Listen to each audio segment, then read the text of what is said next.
One of the most terrifying alien abduction cases in American history began with a flash of light in the woods. 7 men entered the forest that night. Only 6 came back, and what they claimed next shocked the world. This is the true story of Travis Walton. Travis Walton was just 22 years old in 1975, a lean, athletic man with a wild spirit and a love for the outdoors. He grew up in the small town of Snowflake, Arizona. Life was slow. The people were honest. And for Travis, it was the perfect place to chase the American dream. He worked with a local logging crew, tough men with calloused hands and worn-out boots. His best friend Mike Rogers was the foreman. They'd been working under contract with the U.S. Forest Service. The job was risky but steady.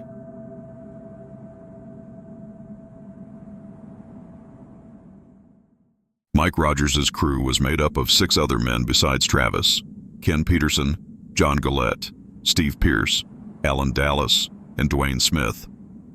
Each man had his own story, but none expected that their lives were about to be forever linked to something otherworldly.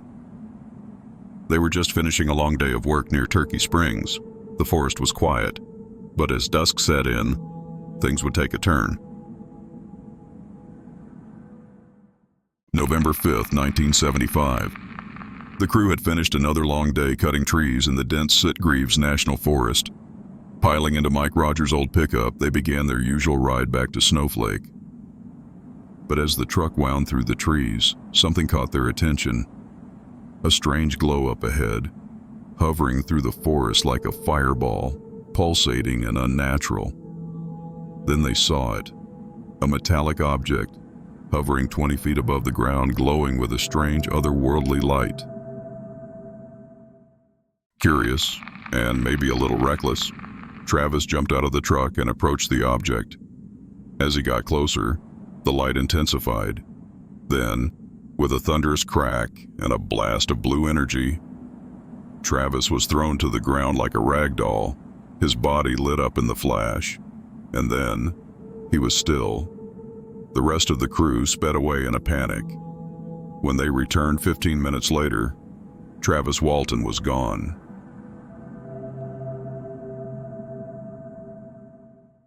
The clearing was silent. No Travis, no UFO, just the scorched earth where he once stood. At 7:30 p.m., the crew reported the incident to local authorities. The sheriff didn't believe them. An official search was launched. Bloodhounds, helicopters, volunteers. But for 5 full days, there was no trace of Travis Walton. It was like he'd been erased from the earth.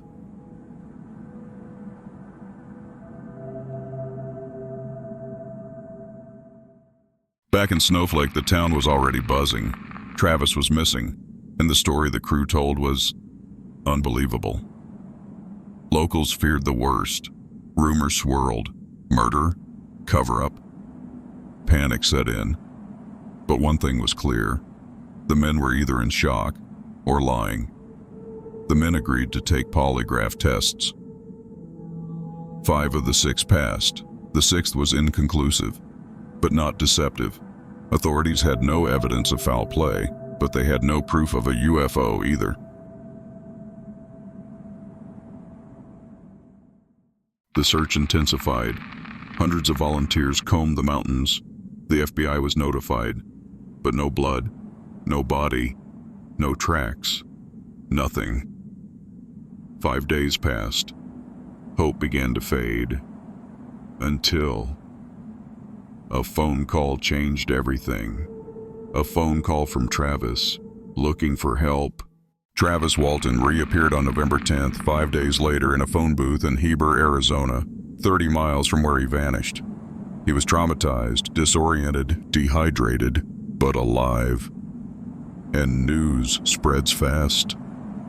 Overnight, he became a national phenomenon. Talk shows, tabloids, alien enthusiasts, skeptics. Everyone wanted to know, where had he been? Travis's story was shocking.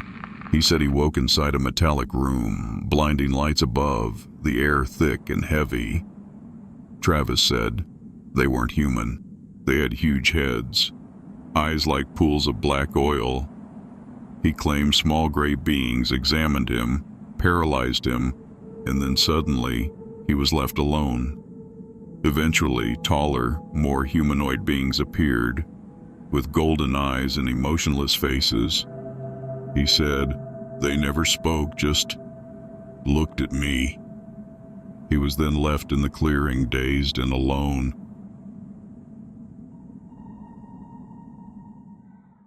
After his return, Travis was subjected to multiple polygraphs. Most came back clean. No signs of lying, but skeptics weren't convinced. Some claimed it was a hoax, a publicity stunt. Others said mass hallucination. Still, no one could explain how 7 men kept their story straight, under pressure and under oath. The story divided families, friends, and the country. But the evidence remained chillingly inconclusive.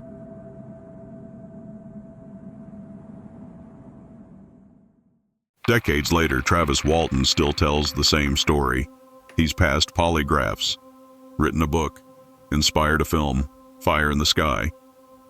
To this day, no one has proven what really happened in those woods. Hoax, hallucination, or the most credible alien abduction ever recorded? Some truths are stranger than fiction.